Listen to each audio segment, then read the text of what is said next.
And here we all are again. It's Friday. It's been it's been a bit of a funny one today. Weather-wise, that is. Excuse me. I'm just going to get this glare off me noggin. It's been one of those days where if you don't like the weather, just hang around 15 minutes and it'll be completely different. We've had hailstones, we've had sunshine, we've had pouring down rain, and throughout it all, there's been the usual red car wind. Redcar's town motto should be, it'd be a lovely day if it wasn't for the wind. How are you all doing? Anyway, everyone, it's Friday, we're here. It's different times in different places, but right here, right now, it is beer o'clock. Cheers, everyone.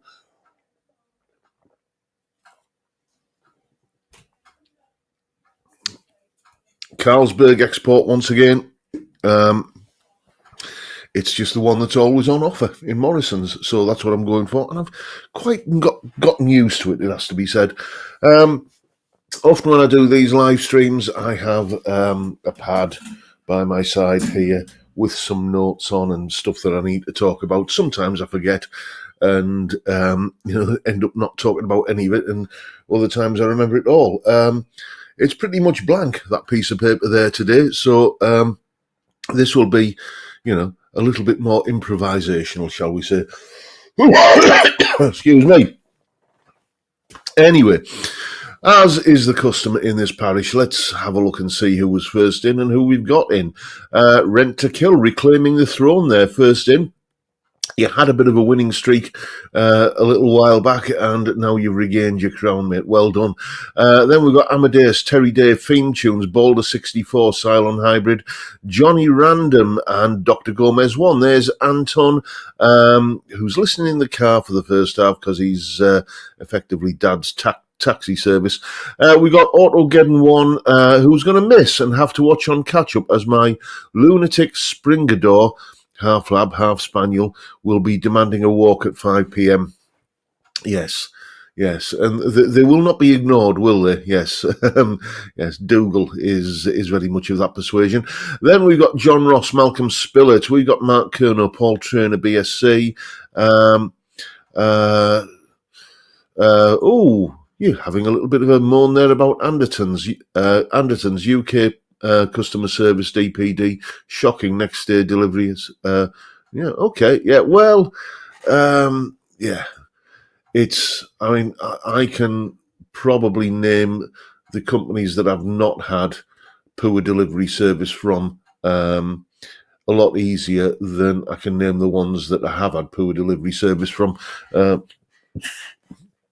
That's the reason Toman is still on the naughty step with me. But anyway, we've got Grandpa Joe saying, "Hello, John and Fatcasters. I don't like daylight savings; it just screws your schedule. However, glad to be here today. Happy weekend, John, and to everyone.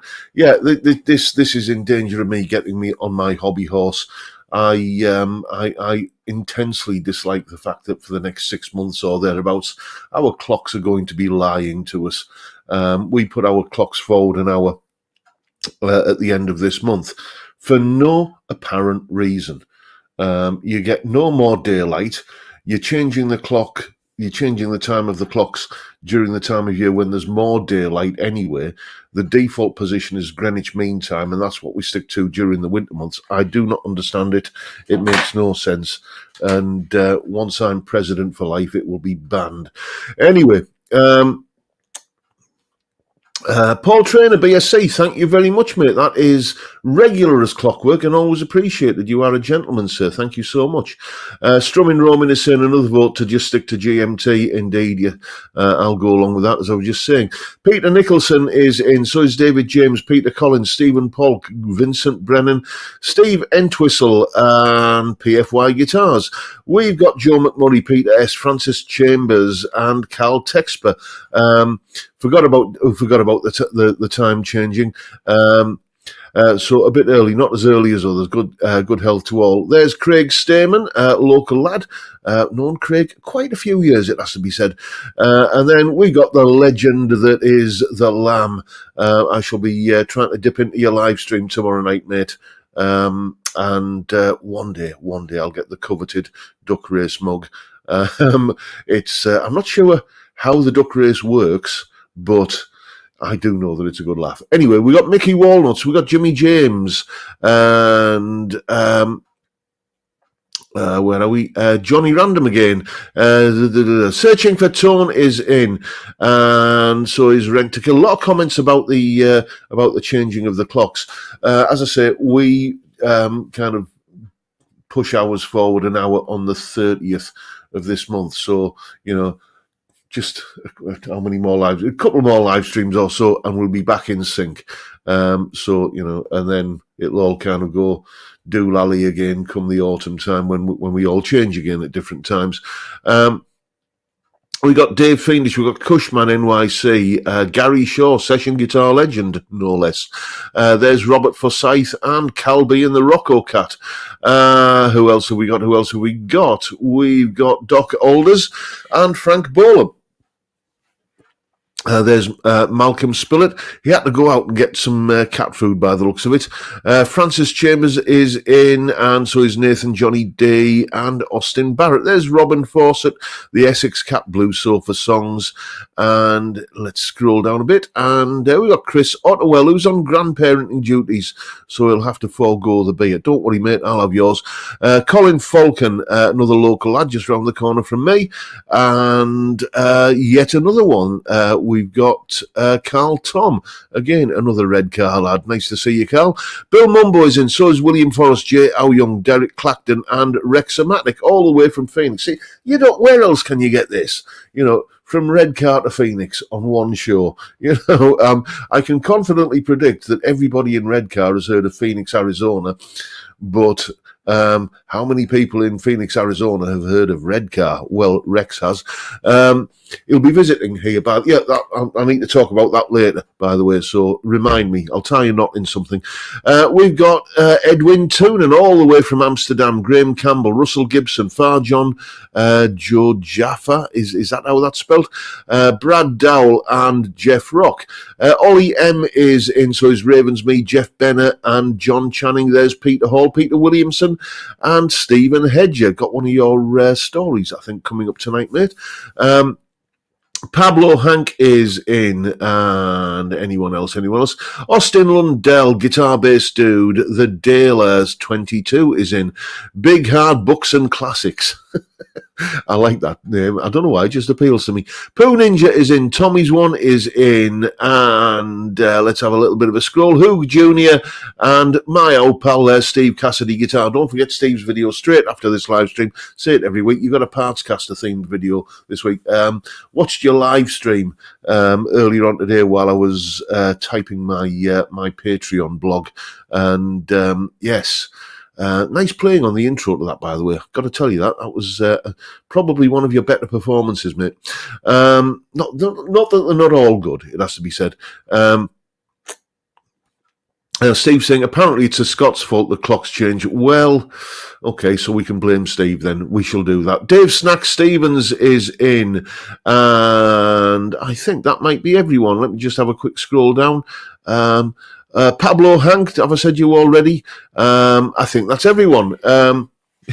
Ravensmead, From Redcar to Phoenix is a song title if I ever heard one. Yeah, well, maybe me and Rex should get together and do something like that. Rex is going to be in the country. Rex is going to not only be in the country, Rex is going to be right here in Redcar on the 19th of September. It's a Friday night, and that is when we are having the Red Carmageddon, the 2025 experience. Basically, it is we all meet up in a pub called the Gypsy Rover in Redcar, and we have a few beers there, and then we go to the curry house and we have a curry, and we have a few more beers and a curry in the curry house, and we chat, and that's basically it. This isn't Gear Street or Nam or anything like that. This is just, a bunch of middle-aged gentlemen getting together for, well, ladies are welcome too, getting together for, beer, curry and chat. And it's happening on September the 19th. Rex is coming over from Phoenix, not specially. I almost said he's coming over especially, but he isn't. He's going to be here anyway. But he's timed the visit up to Redcar for the September the 19th. And I thought, right, well, we'll make the Red Carmageddon thing happen then. So, between now and September, if you could, I'm going to be plugging this every week, if you could just let me know if you intend to make it up here.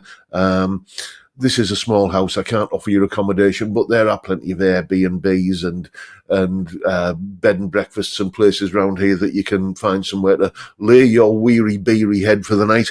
And and what I'll do is, just as a way of saying thank you to you all for turning up, I'll either stick a lump of cash behind the bar or I'll, pay for the curry. I think I paid for the curry last time, just as my way of showing my appreciation for your continued support and all the rest of it. So September the 19th, Red Carmageddon, meet Rex from Arizona. That's what's happening. Anyway, I need a drink after all of that. Excuse me. Oh, dear me, that's good. Almost time for a top-up. And, of course, this will be the perfect pour, and none of you can prove otherwise, but everybody's going to type flake in the comments, aren't they? I know that to be a fact. Actually, it's... I'm not just kind of having you on here, but this sort of stainless steel liner that's in this kind of beer flagon that my wife very kindly got me for Christmas. It does make for a better pour. You don't get that sort of 3-inch head on the beer anymore. Steve Cassidy, free curry. Yep, yeah. I'll as I say, I'll either put some money behind the bar or, I know that there's probably going to be a couple of people who aren't drinking, so they're probably, great, free mineral water, thanks. So I'll settle the bill in the curry house. How about that? Stealth flake. And the flake that can't be seen.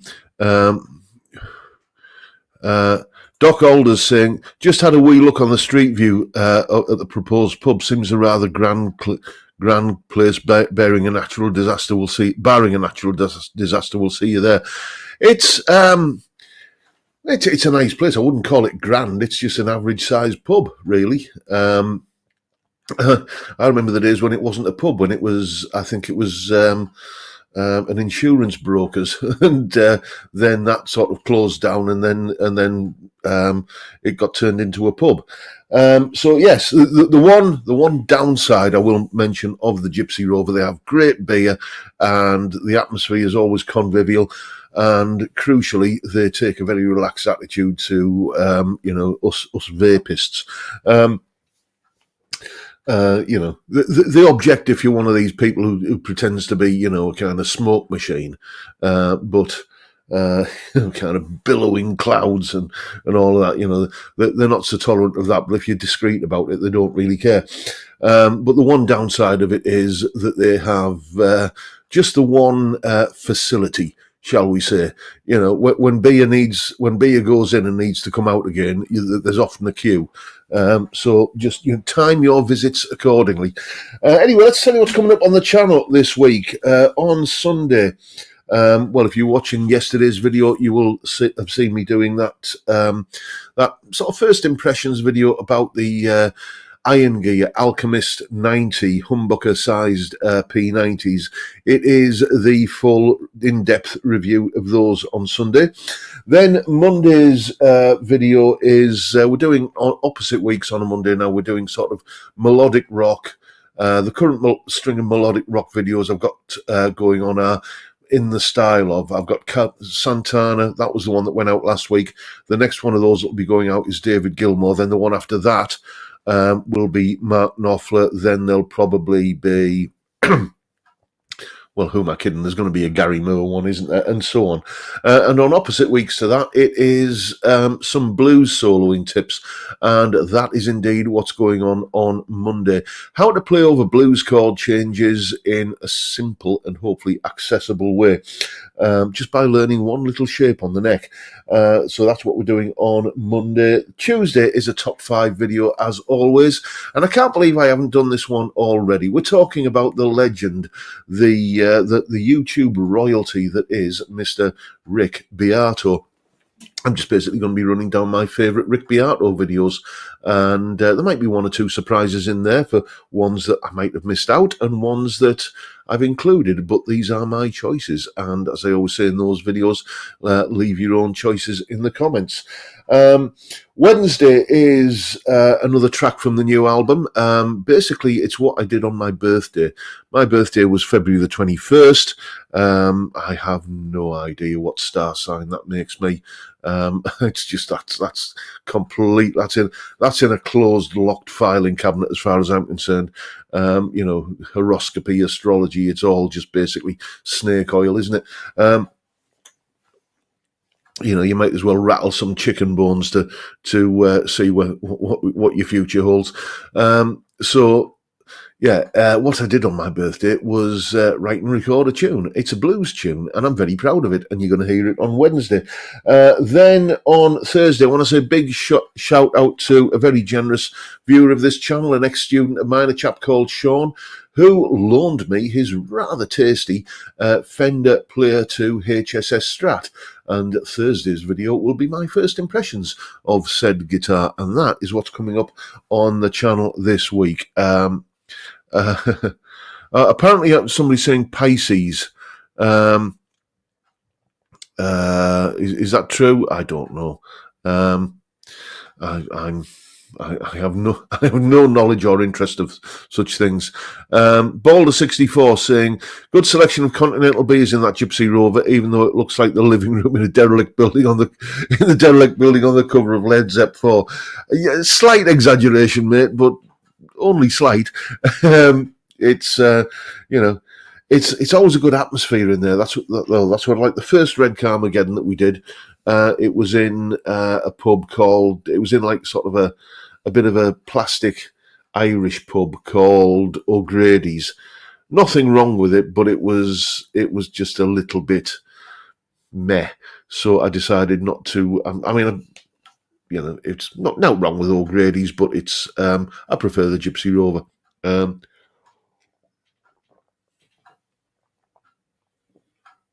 Theory Wave Knights is saying, yeah, you are Pisces. Right, well, I shall take that under consideration. For those people who are into such things, am I a typical Pisces? I don't know. Does this... is my face a Pisces face? Whatever these kind of star signs are supposed to denote, am I a typical one of them? Malcolm Spillett, my star sign is Derry and Tom's. Credit to Monty Python. Yes, you got a little bit of Python, haven't you? Edwin Toonan, thank you so much, mate. You are a gentleman, sir. That will go. That will get spent on. Well, it'll get spent wisely. Sorry, it's not Heineken, Edwin. I know you're national beer, but for some reasons Morrison just stopped carrying Heineken in these sized cans, and they just had the little. Our local Morrison just had the little bitty kind of Coke can sized cans, and that's no good to a growing lad, is it?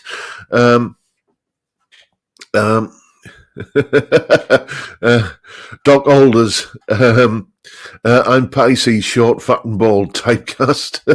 Well, I fit two of those, the fat and bald part. 6'7", though, you can't really call short. Where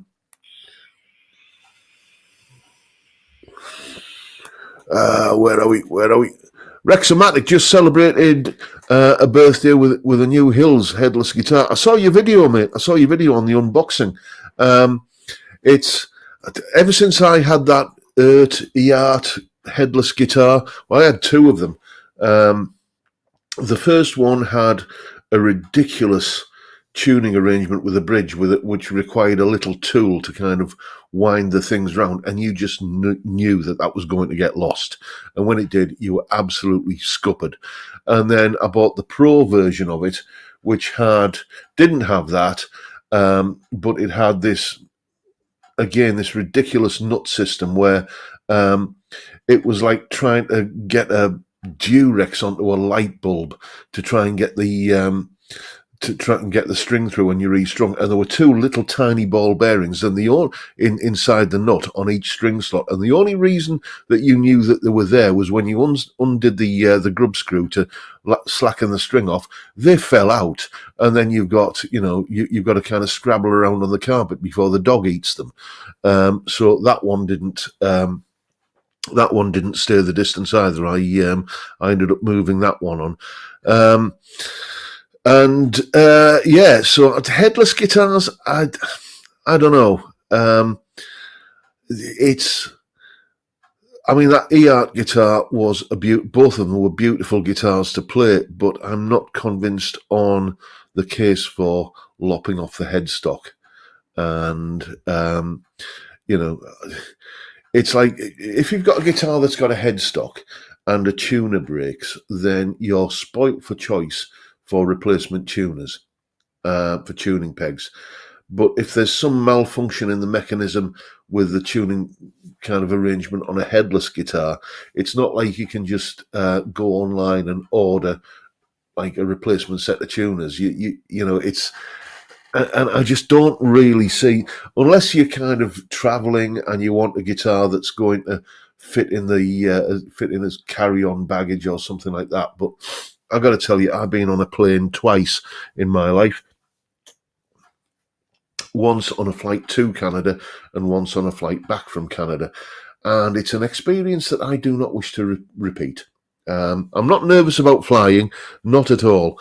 It's just the whole cattle market airport experience.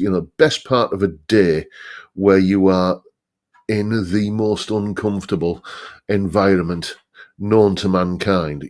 Because inevitably there's delays. Both the inboard and the outboard journey for me. Delays. Kind of sat on hard plastic seats.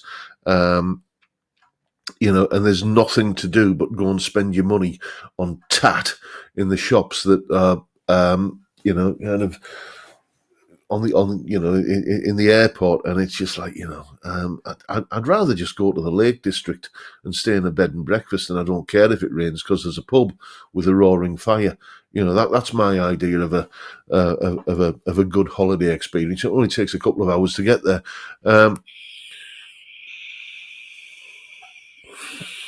Where are we? Let's catch up with the chat because I've been blethering quite a bit. I'm in blether mode tonight. My knees hurt is saying my traveller guitar is headless. I have yet to change the strings on it. A typical Pisces doesn't believe in astrology. Okay, well, that's a bit of a self-fulfilling thing, isn't it? It's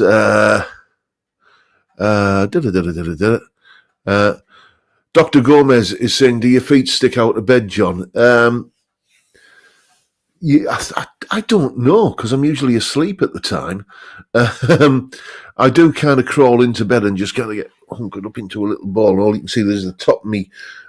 Me missus says that the only reason she can tell I'm there is because like the top of me bald head's poking out, and she hears me snoring, and occasionally snoring from both ends. Apparently, well, curry tonight, so make your own mind up about that. But I don't know if I adopt that position before going to sleep, and I don't know what happens after that. What else have we got? Michael Purcell is saying you'd be called Tiny in America, Tiny John in America. Would I really? Yes. Currently actually watching the latest season of Reacher on Amazon Prime. The guy that got playing him is a bit of a man mountain, isn't he? Love those Lee Child books, those Reacher books. And I couldn't believe, he's described in the books as being 6'5", a big meaty lad, And in the movies, who do they get to play him? Tom Cruise. Yeah, that's right, the midget. Tom Cruise playing a bloke who's described in the books as being 6'5". So it's a funny old world, isn't it? Gary Shaw's saying, I gigged my PRS studio Sunday, stayed in tune, you get what you pay for. Fair enough. Who Junior is saying, is Yorkshire not its own star sign? It probably is, mate. It probably is. I had a slightly good-natured, but slightly, you know, when you're kind of having a bit of banter with some lads, and it's on that sort of borderline between this could kick off, or it's just kind of good-natured banter. This is years ago, and it was some lads from Glasgow, and they were calling me a Sassenach, which is Scottish for an Englishman. Not a particularly polite term for an Englishman. They called me an Englishman. I said, I'm not an Englishman. I'm from York. I'm a Yorkshireman. And then they were all right with me after that. Mickey Walnuts. My wife is Pisces. All I can say is if she looked like you, I'd still be single. Fair enough, mate. I'll take that as the compliment it wasn't intended as. Right, let's scroll down a bit and see what else we've got to blether on about. Steve Cassidy, Whoopi Goldberg would have been just as appropriate as Cruise for Reacher. Yeah, I think it was probably because Tom Cruise put some money into the film, didn't he? It was like he'd obviously kind of read a couple of the books and he thought, I want to play that guy. Get me a box to stand on.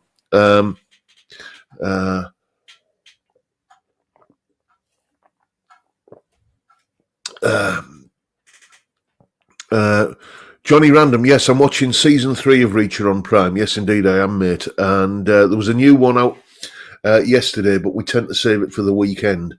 So we shall be watching that tomorrow night. Friday night, I've got to tell you, is Johnny time on television. It is. Jackie watches her. She's into all of these reality shows, where there's one, is it called The Traitors or something like that, where it basically seems to be round up a bunch of annoying middle-class people, lock them in a castle, and encourage them to bicker, right? She loves all that sort of stuff. I can't be in the same room because there would be breakages. But, I'm up here doing crazy guitar stuff all day long, and then I go downstairs, and from about 9 o'clock onwards, when she goes to bed, I get the TV remote, and then it's just old episodes of Wheeler Dealers or Salvage Hunters or something like that until I've had my requisite beers and decide to head off to slumber. But Friday evening in Robson Towers is my night, so it'll be Auf Wiedersehen, Pet. It'll be Father Ted, and it'll be Norman Stanley Fletcher, the inmate at Slade Prison. Yes, a good old couple of episodes of Porridge. Classic British sitcoms that of yesteryear that get me all kind of misty-eyed and nostalgic. I shall be watching those later, and then Saturday night is kind of our date night. We have a takeaway, and we watch our stuff, So that'll be Reacher and a couple of other kind of cop show type things that we tend to enjoy together.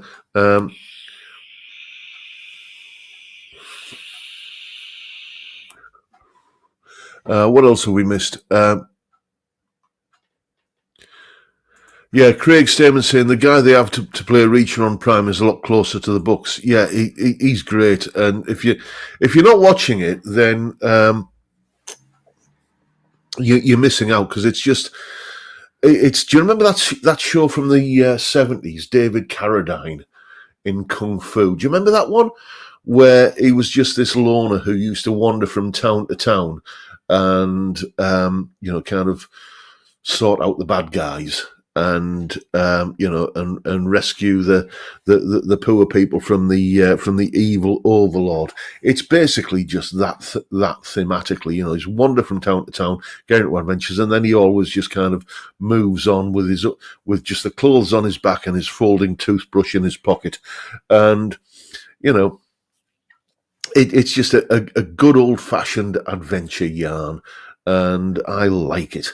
Anyway, shall we take a little bit of a look at this week's viewers' guitar picks? We've got one here to start off with, which is it's going to be part of a series. I'll explain more when I put the picture up. Where are we? Share screen. There we go. And then I want... that one there. Right, here we go. This is a Hamer XT series. And as you can see here, it belongs to David Roberts. And this is subtitled How It Started. This is going to be a guitar that David is modding, and he's going to send us regular updates of this guitar. Gary Moore used to play a Hamer that was pretty much that shape in the 80s, I seem to remember, and I've always hankered after one. So I don't know, I might have to. That's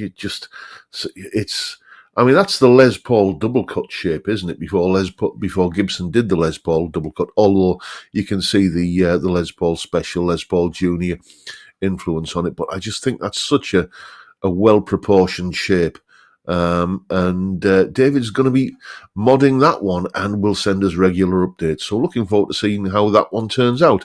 Next up, we have Derek Stopperton's Epiphone Thunderbird. He apologised for the quality of the picture when he sent this, but it was taken back then, 1999. So that was before digital cameras. That was in the days when you used to have to take. When you'd come back off holiday or vacation, if you prefer, and you'd have like half a dozen shots left on the film on your camera, so you'd use them up and then take the film to Boots the chemist and get them developed. Then this one is a rather special one. This one again belongs to Derek Stopperton. This one is his Yamaha, which he passed down to his son. And his son is now passed it down to his son, a young lad called Joshua, who's now taking his first steps on the guitar with that. Joshua, congratulations, mate. You've got yourself a nice guitar there. And as my tattoo artist said when I had my first one, when he finished it and kind of filled it all in, he said, "One less of them, one more of us." And that's how I feel when anybody starts taking up the guitar. It's one less of them, one more of us. Anyway, this is Graham Campbell's Epiphone Les Paul. What a lovely looking guitar. This looks very much like the Epiphone 59, I think. Is it? It might well be. It might well be. Not the latest one that has the Gibson headstock, you understand, but that one that came out a few years ago, of which I've had a couple of those through my hands, both courtesy of Mr. Balder in the chat there. But that, for me, it's just... I often say this when I'm talking about particular guitars, the pictures that you send in. When you picture a Les Paul, or when you picture a Telecaster, or when you picture a Strat, or whatever, a certain image comes to mind. And for me, that is just the archetypal image of a Les Paul. When I picture Les Paul in my head, it looks like that. Lovely looking thing. This is Hoog Jr.'s 1982 Strat. And unusually for an 82, it still has the bullet truss rod. Which were, they were sort of not supposed to be on those Strats back then, but obviously there was still some necks left over, old stock and what have you, and this one has it. Nice to see a guitar that is, it's an aged guitar where the aging is genuine, shall we say. I think you know my feelings on kind of fake aging. It is not something that particularly appeals to me, shall we say. But it looks like, that's kind of borderline family heirloom, isn't it? A guitar like that. Moving on, Jim Howard, very generous chap, Jim Howard. He sent me 2 guitars, a pair of vintage guitars, a brace of them in Laguna Blue, the Telecaster copy, the T75, and the Strat copy, the V6. And these are some of his guitars. You're going to be seeing a lot more of Jim's guitars in the coming weeks because he sent me an absolute boatload of pictures. So what have we got here? We've got what looks like very much I think we've got a hat trick of Squires, haven't we? I do apologize. The email is I can't get the email and this on screen at the same time. I'm working on that, but that looks very much like it is a Squire Strat, classic vibe perhaps. We've got here, this I reckon is a Squire classic vibe 70s Strat that's had the vintage modern kind of thing. I briefly had one of those a little while ago, years ago, and this guitar looks very familiar here. This is, if I'm not much mistaken, can't quite get into that headstock, don't know what that says, but it's a Fender headstock shape, and it looks, it's Hank Marvin red, isn't it? Looks very much like my Squire classic vibe. Malcolm Spillett. Oh dear me, this is a good looking guitar. This is his Epiphone Wildcat. You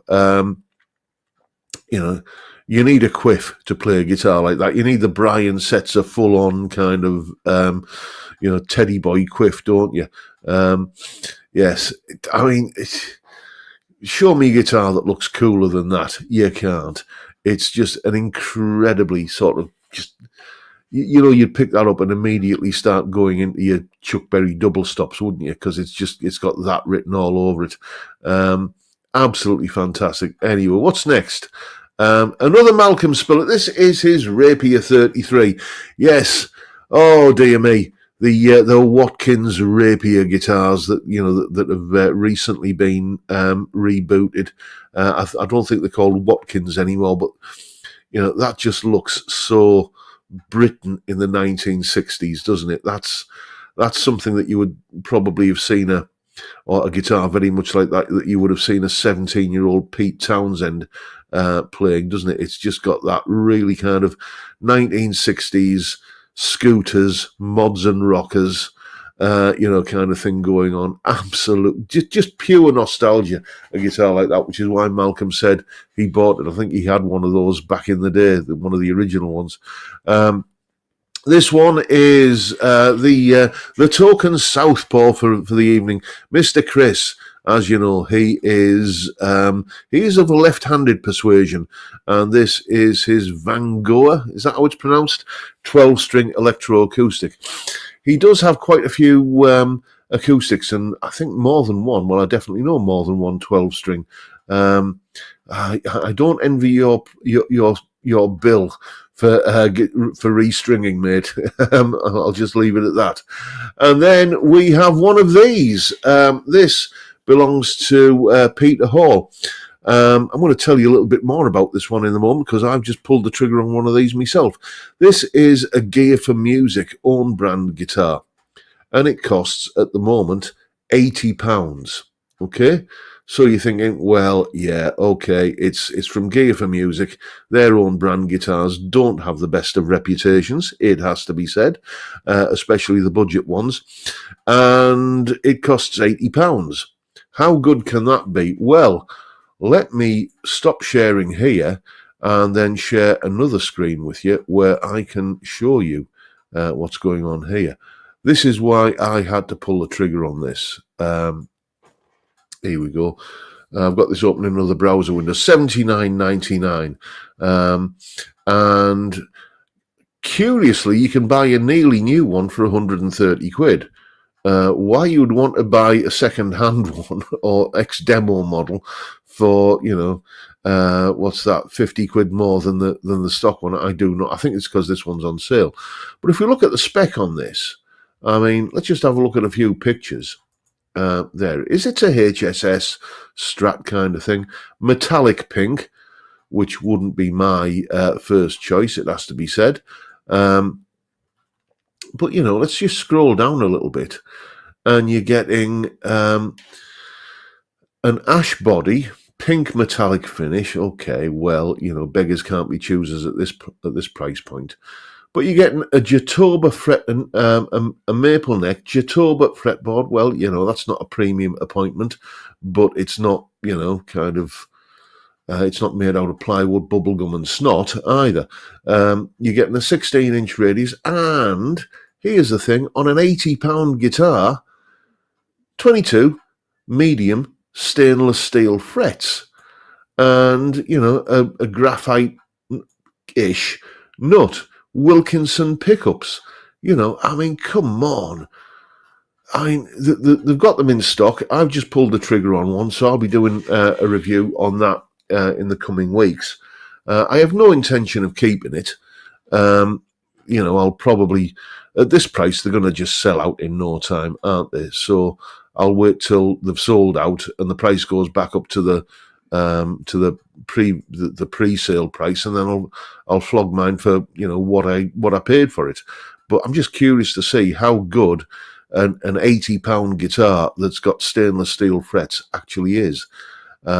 Peter can tell us because he's got one. Anyway,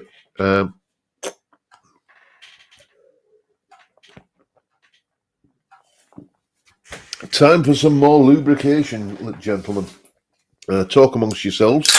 Well, you already are, aren't you? So here we go. And then after we've had a little bit of a slurp and catch up with a chat, I will regale you with this week's viewer's tale, A Brush with Fame. I'll just mention, by the way, if you have any pictures of guitars that you want to see featured in this regular Friday slot, send them over, jrguitartuition@gmail.com. You know the email address by now. I mention it often enough.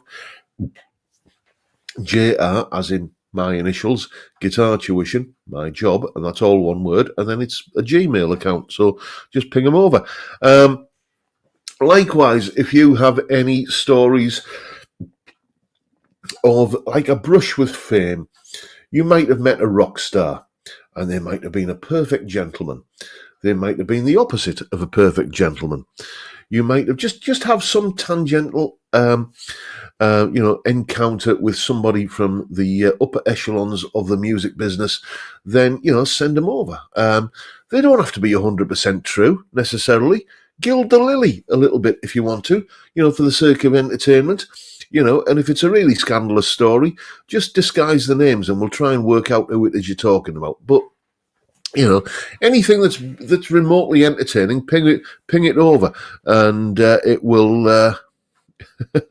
it will get noted. I'm laughing at some of the comments here. Stainless steel. Where are we?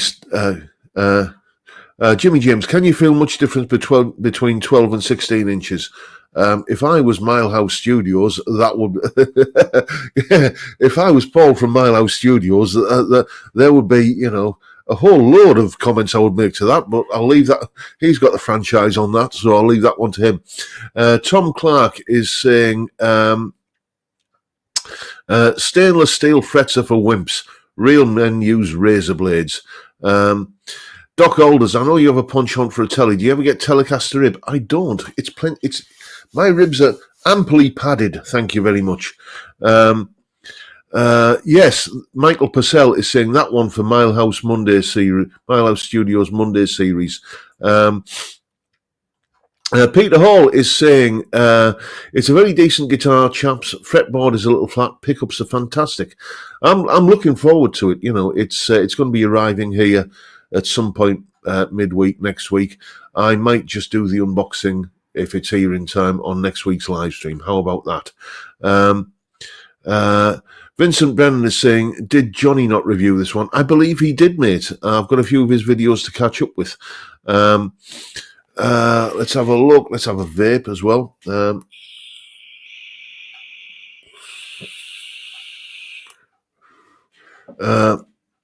Who Junior is saying Wildcats are great guitars. Bigsby can be a bit annoying though. It is the purpose of a Bigsby to be annoying. It is a purpose of the Bigsby to put your guitar out of tune and to be an absolute nightmare, a right royal pain in the thruppenny bits to restring.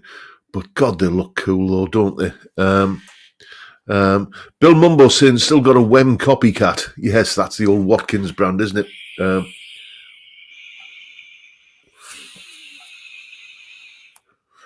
Vincent Brennan, yes. That the Phil McKnight Hagstrom Peavy Parts caster was interesting. Yeah, I watched that. Was it yesterday morning? And at first glance, I thought he was, because just in the thumbnail, when it's laid flat, it looked like I thought it was a Starcaster.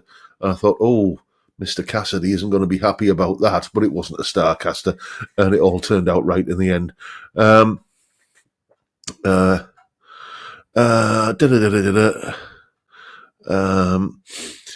Let's see what else we've got to talk about. Then I'm going to head off down to the bottom end of the chat to catch up on the more recent stuff. Yeah, let's do that now. Apologies if I've missed your comment. As I often say, oh, Janice L, for the Telecaster. Cheers. Thank you so much, mate. That is very generous of you. That is massively generous. Thank you so much, mate. I will. Well, I have a little bit of a Telecaster project going on at the moment. Yes, can't wait to get that one. The AgraJag custom build. Looking forward to that. Pablo Hank is saying there's a Jeff Beck tribute coming to Darlington Forum in April.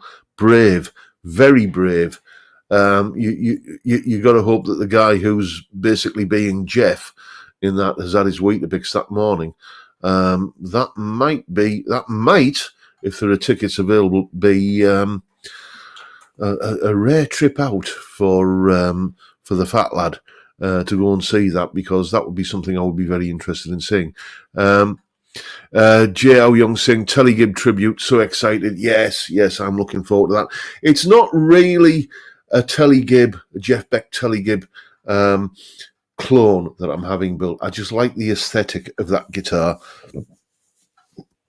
I do like twin humbucker Telecasters. This is well known, and the fact that mine is going to look like Jeff's, and just and the fact that it's going to be built by James at AgraJag is massively exciting to me. Anyway, I'm going to I don't need to share the screen for this, do I? I just need to read it out. So I'll just need to go into this folder. This week's Viewer's Tale. This one comes from Stephen Hedger. And he tells me that several years ago, in a previous life and with a previous wife, we were about to travel to Scotland by rail for a weekend break.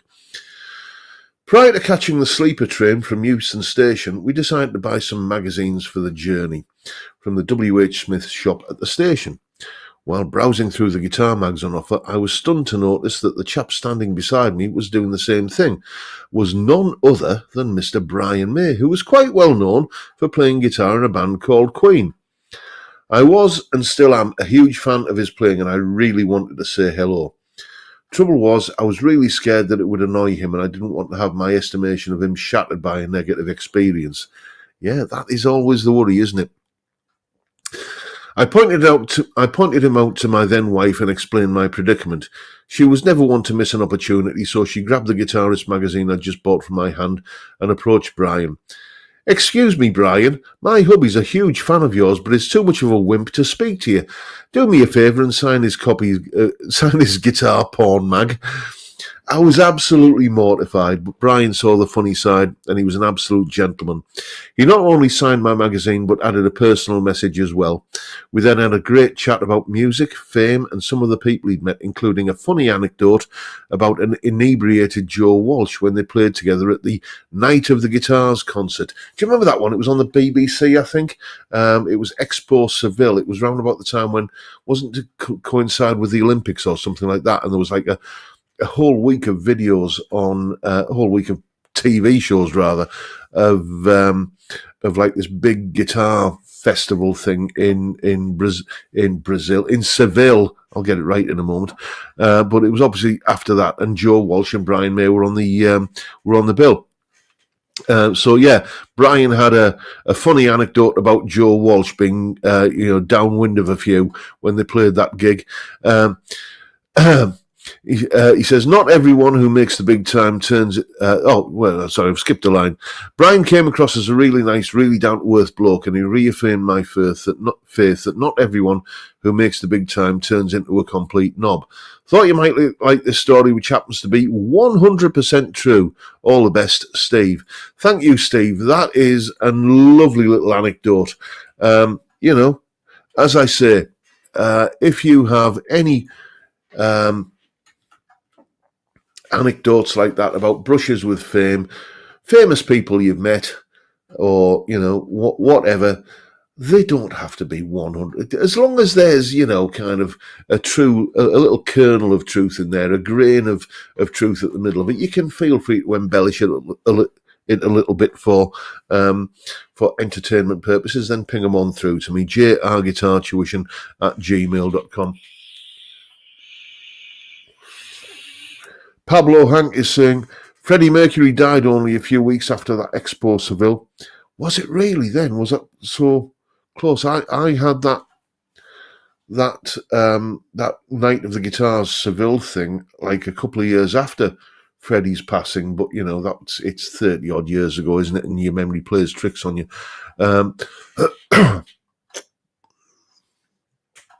Vincent Brennan, don't want a Floyd or a Bigsby or an amp with an app. Here, I'll second that. And as I say, I just watch these things now where it's like,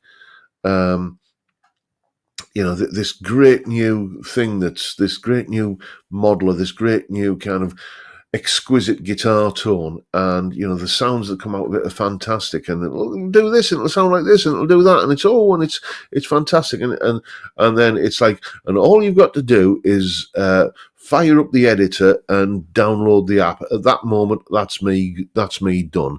I just want to turn it on. I don't want a million different sounds. I want a good high gain overdrive sound. I want a good classic rock 70s power chord sound, and I want a usable clean sound.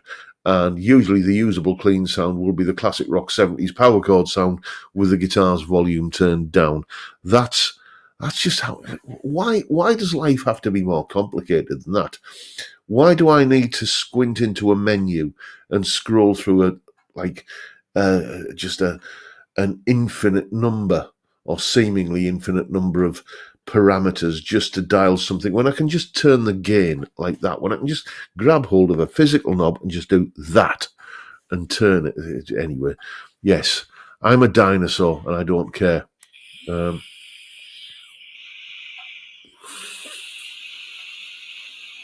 Steve Cassidy, Malcolm Spillett loves a Bigsby. Sorry, the chat just jumped then. Steve Cassidy, I wore out that concert on VHS. Satch, Vai, May, Walsh and Betancourt. Yeah, it was a special night, wasn't it? It was several nights, I seem to remember. And in my wisdom at the time, we just got one of these new fangled long play VHS recorders where... basically a 180-minute tape, you could get 6 hours of stuff onto it. So I recorded in long play, and the sound quality suffered and the picture quality suffered. And yeah, that wasn't exactly a wise move. Craig Stamen saying, can't beat the blue guitar amp. Yeah, it's... Every now and again, when something comes out, and any kind of new gizmo comes out, and I think, oh, maybe the grass is greener on the other side, and then I fire up the blue guitar amp, and I think, nah, this is it. This is me. That's all I need, and it's never let me down. It's just a great sounding amp, straight out of the recording output into the interface. And just apply a little bit of stereo delay tiny bit of room reverb, there's my guitar sound.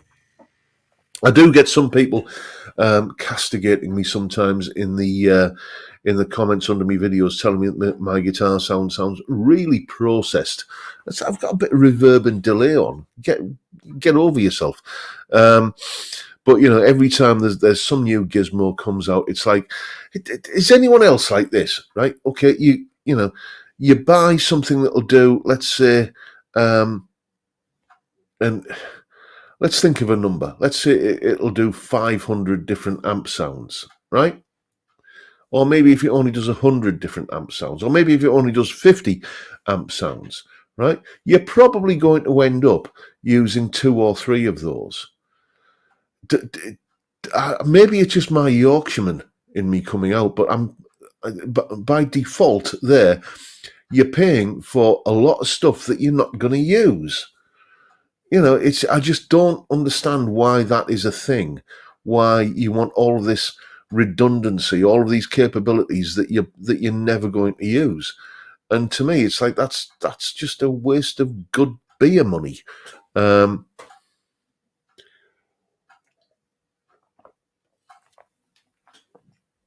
I mean, I get it if you're Steve Lukather, if you are going into a studio and you might need, you don't know if you're going to need a Vox AC30, a Fender Twin, a Marshall Plexi, a Boogie rectifier, a Boogie Mark IV, infinite. I get why somebody who's in that position would find that useful, but that's how many guitarists are in that position. It just seems to for this sort of thing to become a mass market item, which these things are, I just don't understand the appeal. Anyway, as I say, I'm a dinosaur and I don't care. Vincent Brennan is saying, if the blue guitar amp died, hope not, do you think a new one would sound the same? Well, I hope it would, mate. I have to say that a new one would be... I bought the blue guitar off our friend in the chat there, Mr. Toonan, Edwin, and he gave me a very, very attractive mates rates price on it. It was the only way, frankly, at the time that I could afford it. So I think if the blue guitar amp one went down, then as a stopgap, this would suffice. The TC Electronic Jim's 45 pedal. Yes, I've done... The one that I'm really curious about is it the Universal Audio Lion pedal? I'm curious about that, but they're a bit more pricey. But I do like a Marshall tone. I'm looking at these Marshall pedals that have come out recently as well, that everybody seems to be, kind of going doolally about. They are possibly on my horizon. We shall see, because it's like, when anybody asks me for like advice on getting a good guitar tone, I says just buy something that does a Marshall sound, dial in the Marshall sound, tape it all down, and forget about it. That's all you really need to know.